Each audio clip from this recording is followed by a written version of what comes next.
యేసుక్రీస్తు వారి మీద విశ్వాసం ఎంతమందికి ఉంది? చేతులు ఎత్తి చూపించండి. యేసుక్రీస్తు వారి మీద విశ్వాసం ఎంతమందికి ఉంది? ఎంతమందికి ఉంది? అందరికి ఉందిగా. ఇప్పుడు చెప్పండి, అలాగే ఉంచి చెప్పండి, అలాగే ఉంచి చెప్పండి. యేసుక్రీస్తు వారి యందు విశ్వాసంతో ఏం సంపాదించుకున్నాం? చేతులు దించొద్దు, అలాగే ఉంచండి. యోహాను సువార్త 1:12 తను ఎందరు అంగీకరించదు అనగా తన నామం ముందు విశ్వాసం ఉంచిన వారికి దేవుని పిల్లలగుటకు అధికారం ఇచ్చాడు. దేన్ని బట్టి? విశ్వాసాన్ని బట్టి. అవునా? ఎఫెసీయులకు రాసిన పత్రిక 1:13 వీరు సత్యవాక్ముని అనగా మీ రక్షణ సువార్తను విని వాగ్దానం చేయబడిన ఆత్మ చేత ఏం చేయబడ్డారట?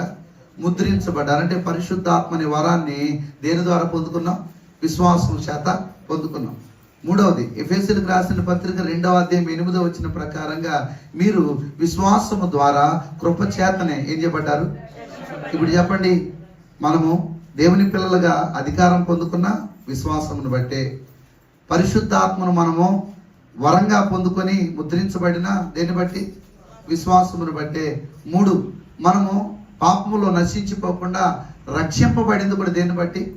విశ్వాసమును బట్టి కదా. ఈ విశ్వాసం ఎంత గొప్ప ప్రయోజనాన్ని నీకు చేకూరిస్తే,